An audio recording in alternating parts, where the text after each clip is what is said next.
menu-menu MBG kok begini-begini aja padahal biayanya 15.000. Ya. Nah, Jadi perlu saya sampaikan ya, ya. bahwa program makan bergizi ini memiliki 3 komposisi anggaran. Siap. Yang pertama bahan baku.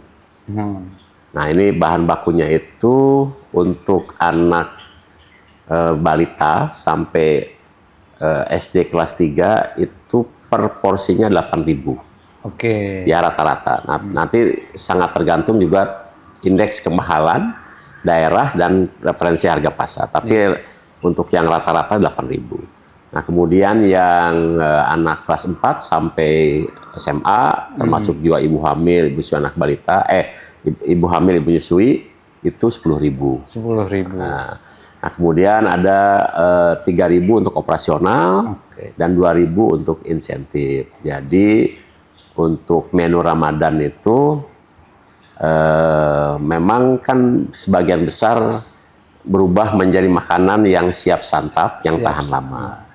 Dan kami ucapkan terima kasih nih kepada yang memviralkan menu-menu yang kurang layak. Oke. Karena itu menjadi bahan evaluasi kami juga, sehingga untuk khusus Ramadan ini SPPG yang menampilkan menu yang kurang sesuai itu sudah kami berhentikan operasinya 47. Oh, 47 Iya. SPPG? Iya, karena terbukti bahwa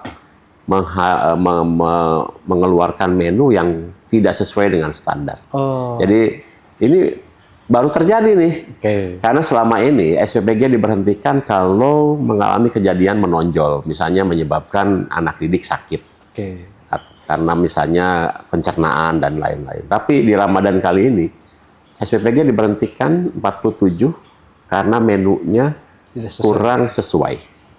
Dan itu berkat laporan dari seluruh masyarakat yang ada. Jadi saya ucapkan terima kasih kepada semua pihak yang memfoto, memvideokan menu-menu yang diterima setiap hari dari setiap SPPG, dan itu bagian dari pengawasan bersama.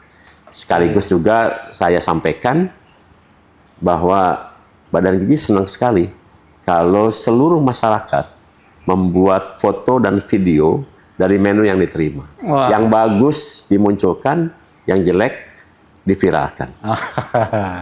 Jadi nggak usah khawatir ya? Nggak usah. Karena nggak akan ditekan. Nggak ada.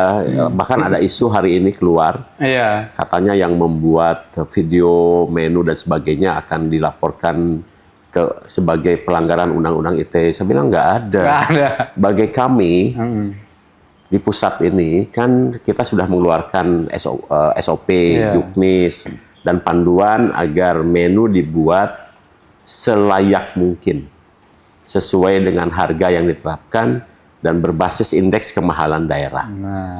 Dan kami juga sudah melihat juga, misalnya kami melihat menu, ada kacang, ada telur. Saya tanya, harga kacang berapa?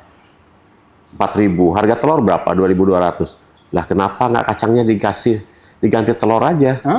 Dari segi citra lebih bagus telur gitu. Daripada kacang. Kacang memang bermanfaat juga, tetapi penerimaan di masyarakat kan beda.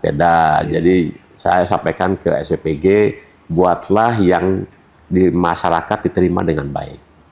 Dan terutama untuk Ramadan ini, terutama nanti juga saat libur, buatlah menu berbasis kearifan lokal. Jadi kalau di setiap daerah ada menu-menu yang biasa digunakan untuk Ramadan, tinggal ditingkatkan angka kecukupan gizinya saja, barangkali juga bisa dipakai untuk program makan bergizi. Misalnya di daerah Bogor, apa namanya? Ada mie glosor. Mie glosor. Nah, selama diproses dengan higienis dan baik dan bisa tahan, saya kira boleh tuh mie glosor itu. Talas Bogor. Talas Bogor.